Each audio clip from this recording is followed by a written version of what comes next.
આજે પાછી ચૈતર વસાવાની એક મોટી બબાલ થઈ ગઈ, જે દ્રશ્યો અત્યારે હાલ સામે આવ્યા છે. મિત્રો, એક જનતાના ન્યાય માટે ડેડિયાપાડાના ધારાસભ્ય ચૈતર વસાવા જુઓ તમે.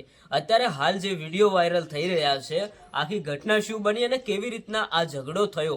ચૈતર વસાવા ફરી એકવાર પોલીસ સામે ભાઈ ઝઘડી અને જે વિડીયો સામે આવ્યા છે, આ વિડીયો વાયરલ થતા ઘણા બધા લોકો જાણવા માંગે છે કે ખરેખર હકીકત શું છે. તો મિત્રો, ઘટનામાં કંઈક એવું બને છે કે કંપનીની અંદર જે આદિવાસી સમાજના લોકો સાથે સાથે અન્ય સમાજના લોકો કામ કરતા હતા અને મિત્રો એક કંપનીની અંદર આજે 3 થી 4 દિવસ પહેલા એક બ્લાસ્ટ થાય છે. એ બ્લાસ્ટની અંદર 16 થી 17 લોકોથી પણ વધારે લોકો ઘાયલ થઈ જાય છે અને એમાંથી મિત્રો સારવાર દરમિયાન આજે 2 લોકો અવસાન પણ પામે છે.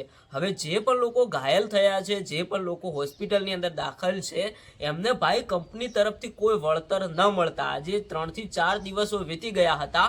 તો મિત્રો, કંપની તરફથી કોઈ સહાય ના મળતા અત્યારે હાલ ડેડિયાપાડાના ધારાસભ્ય ચૈતર વસાવા અને જે પણ લોકો ઘાયલ થયા હતા એમના પરિવારના લોકો સાથે મોટી ટીમ મિત્રો આ કંપની સુધી પહોંચી હતી.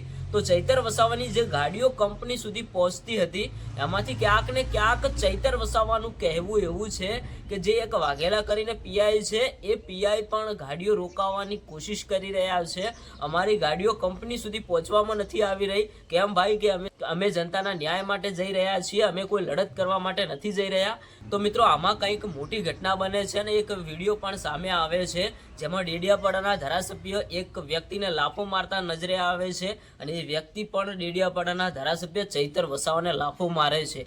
આ વિડીયો વાયરલ થતા ઘણા બધા લોકોએ એવું કહ્યું કે આ જુઓ કે ધારાસભ્યનો ગુસ્સો. પણ ભાઈ, ચૈતર વસાવા જનતાના ન્યાય માટે ગુસ્સે ભરાયેલા છે, કારણ કે આમાંથી ક્યાંક ને ક્યાંક ચૈતર વસાવા પોતાના સ્વાર્થ માટે નહોતા આવ્યા. જે પણ લોકો આ કંપનીમાં ઘાયલ થયા હતા એમના ન્યાય માટે આવ્યા હતા. તો મિત્રો, આવી કંઈક ઘટના બની છે. આ કંપનીની અંદર જે પણ લોકો ઘાયલ થયા છે એમને ભાઈ સહાય મળવી જોઈએ. એટલા માટે ચૈતર વસાવાએ આ આંદોલન કર્યું છે. તમારું શું કહેવું છે તમે કોમેન્ટ કરીને જણાવતા જજો.